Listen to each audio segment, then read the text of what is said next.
Hi, and welcome along to AFTV Transfer Daily, the show that keeps you up to date with players that have been linked with a summer transfer move to Arsenal. How good was our boy, the star boy, Bukayo Saka, yesterday for England? The man of the match, brilliant performance. He made me proud to be an Arsenal fan last night. You know, for years, we've not had no sort of representative in an England shirt, and Bukayo Saka stood up. How many man of the match performances is that for him as well? He's had a couple now for England. He has to play in the next game. Him and Grealish were outstanding, and well done to him for winning man of the match, and well done for England for qualifying for the next round. And commiserations going out to Kieran Tierney. Scotland were knocked out, beaten by Croatia. Croatia had scored some brilliant goals. But listen, the Scots did well, and Kieran Tierney can hold his head up high for his performance in the tournament. And let's hope now he can get a bit of a relaxation and stay fit for the brand new season ahead. We need him. But who's going to be coming in at Arsenal? Now, Andre Silva continues to be linked. Every day we keep hearing about how Arsenal are interested in signing him. 28 goals in the Bundesliga last season, only topped by Lewandowski, right? Arsenal said to be talking to his representatives. There's a lot of interest there from Arsenal. This is not seemingly idle talk. There's a lot of interest in him. We know that Alexander Lacazette could be moving on from Arsenal this summer. He's only got a year left on his contract, and Arsenal may just look to cash in on him. And Andre Silva, they are looking at very, very seriously indeed. We're hearing, though, about other strikers. Now, this one is one of the most interesting ones that I saw today. Dominic Calvert-Lewin of Everton, still only 24, young. He had a great season for Everton last year, scoring 21 goals in all competitions, 16 goals in the Premier League. He was really impressive. He's broken into the England squad and is a regular, and he hasn't actually featured yet in the tournament. I think he should, because Harry Kane's not been on one at all. But we know from last year that he's a handful in the Premier League. He's an absolute handful. He's probably one of the best strikers in the air in the Premier League. Aerially, he's a threat. He holds the ball up well. He's quick. He's strong. And he's still young, and he's going to get better. Now, when I first saw this link, I'm thinking, why would Everton sell him? He's got a contract until 2025, so it's a long-term contract. As I said, he's still very young, and it's the talisman, sort of him and Richarlison at that club. However, we're being told, you know, there's several journalists that have reported on this and said that Everton would be willing to listen to offers. They want to rebuild their team, and they would be willing to listen to offers. A fee of around £50 million. Might be able to do it.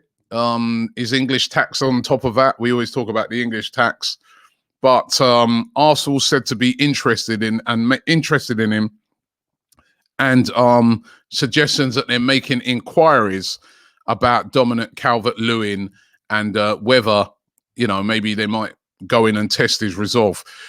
Would be around about £50 million, as I said. That'd be a big outlay by Arsenal. Would you like to see a player like him at Arsenal? For me, Arsenal do need a striker in that ilk, right? They do need a big target man, a different option. How many times I saw Arsenal put crosses into the box last season, especially from Kieran Tierney, and there's nobody there to get on the end of it. Somebody like a Calvert-Lewin getting on the end of it. Somebody like him coming off the bench. Mind you, you pay £50 million for someone to come off the bench. But listen, I feel personally that would be a good signing, but £50 million. And as a matter of fact, I get the feeling that Everton might even hold out for more than that. But they are, you know, the rumours are saying that they would be willing to listen to offers for Calvert-Lewin. There's another striker that we've been linked with as well, called, you know, you guys all know this guy is Tammy Abraham of Chelsea. A little bit younger than Calvert-Lewin, 23. He was actually also in the England squad. He's kind of fallen out of it now. Chelsea, it looks like, will definitely listen to offers for him. You know, there's West Ham have been linked with him. So they will listen to offers from him. Again, very similar to Dominic Calvert-Lewin, in the, he's a real handful up front. He's decent in the air as well. His value would be cheaper. It'd be worth, his valuation's around about £30 million. But it does look like Chelsea are open to selling him this summer. He didn't figure much under Thomas Tuchel. He just seemed to be on the bench, sometimes not even in the squad under Tuchel. It does seem like they would let him go. But would you take Tammy Abraham at Arsenal as maybe, say, a plan B? As I said, West Ham, Aston Villa, two clubs that are really interested in him at the moment. But what do you guys think? Would you say to yourself, yeah, you know what? Better than what we got, sort of as the backup, and somebody that will come on and offer something different? Because let's face it, all the strikers we've got are sort of very similar. Apart from Lacazette is different. And if Lacazette moves on, you want someone who's going to be different to the strikers that we've got. So going to be interesting to see if Arsenal do go in for those type of strikers this summer. Eddie Nketiah, of course, is still here. And maybe he could be the guy that gets sacrificed and moves out with clubs like, we're hearing that Watford are very, very interested in him. And maybe he could go the other way, and that could release some funds to go towards one of those two signings. But there are rumours that are there. And you know what we do on this show? We talk about the players that have been linked with a move to Arsenal this summer. And Calvert-Lewin getting linked heavily today. So be interesting to see how it all pans out, as I always say. Now, what about this one? Again, these ones are coming out of the blue, and you think to yourself, I don't know, man. I don't know. Riyad Mahrez being linked with a move to Arsenal. I was quite surprised to learn that Riyad Mahrez is 30. I actually thought he's a bit younger. I don't know. He just seems, maybe it must be the way he plays and stuff like that. I just thought he was younger than 30, but he's actually 30 now. Obviously, an outstanding player. We know all about his quality. He was brilliant for Manchester City last season. Won the league with them. He's won the league with Leicester. He's had a great career already.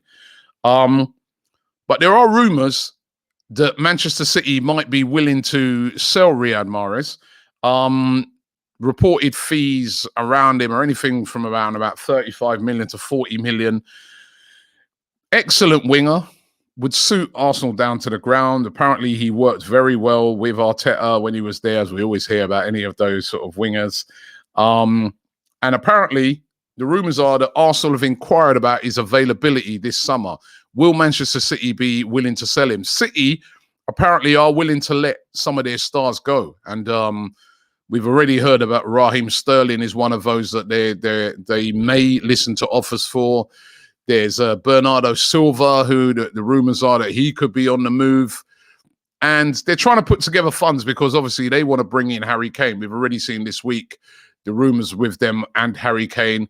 So would they sell Riyad Mahrez? And if they were selling with Riyad Mahrez, would it be a player, or should it be a player Arsenal should try and buy?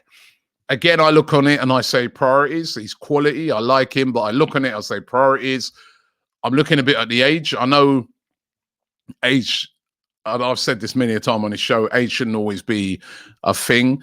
But if you're spending that sort of money, he is 30 now. So, resale and stuff like that, when you consider the amount of money that Arsenal have lost on players over the years, would it be a sensible signing? But there's no doubting his quality. He's a winger of the highest quality. And he's a winner.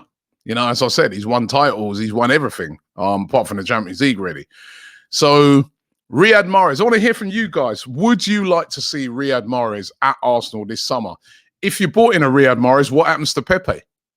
That's what I mean. With priorities, man. We've got players who can play in that position. So, for me, we should be going for different types of players. But he's been linked with a move to Arsenal. So, excuse me. So, of course, we discuss it. Where is Kolasinac going to end up? Going to be interesting to see where he goes. Kolasinac, as we know, has returned back to Arsenal after sort of a bit of unsuccessful loan spell at Schalke. Schalke got relegated, and he's back. But we know that Arsenal, even despite the fact that we could do with a backup left back, we know that Arsenal don't want to keep Kolasinac. They want to sell him. They want to move him on. Where will he end up? Well, we're being told today there's 2 clubs over in Italy very interested in his signature, Napoli and Lazio. Those 2 teams very, very interested in his signature. Remember, he's on very high wages at Arsenal. That's the thing. I think if Arsenal do sell him, it's going to be very, very cheap. I think they just want to get him off the wage bill. He's reportedly on over £100,000 a week. Remember, he was bought on a free. So we had to bring him in on very high wages, and it's just not worked out for him at Arsenal. So those 2 teams after him, Lazio and both Napoli as well, none of them are going to be willing to pay that sort of wage to Sir Kolasinac. So maybe it's going to have to be a thing that the fee drops right down, maybe even just almost give him away just to get him off the wage bill. But it does look like Kolasinac will be on the move this summer. And finally, very sad to see Steve Bold leave the club yesterday. Steve Bold, of course, who was managing the under-23s, has been for the past couple of seasons. Previously assistant manager at the club. He's left the club as of yesterday. It was a bit of a surprise, a bit of a shock. When you sort of read the statements from Per Mertesacker, you've realised that really it's kind of like a bit of a sacking. He hasn't gone too well in the under-23s the past couple of seasons. And Mertesacker saying it was a difficult decision, but we're restructuring things. And Steve Bold, who's been at the club for 33 years, legendary defender, was a brilliant defender in his time. I'm old enough to remember him as a defender, has left the club. So, you know, changes afoot, even in the under-23s. I mean, I was talking with James about it on the show yesterday, News Daily, and I was saying to James, you know what, James, maybe he was a bit demotivated. You know, you go from assistant manager to managing the under-23s. It is a bit of a demotion. So wishing Steve Bold all the best in the future. He's been a great servant to Arsenal Football Club, and, you know, we can all just wish him all the best going forward. Thanks for watching the show today. Don't forget AFTV News Daily tonight. It's a great show where we interact with you guys, get your, you know, catch up on all the news of the day and find out how you guys are feeling about certain things. I had a great show last night with Lee Judges appearing live on it.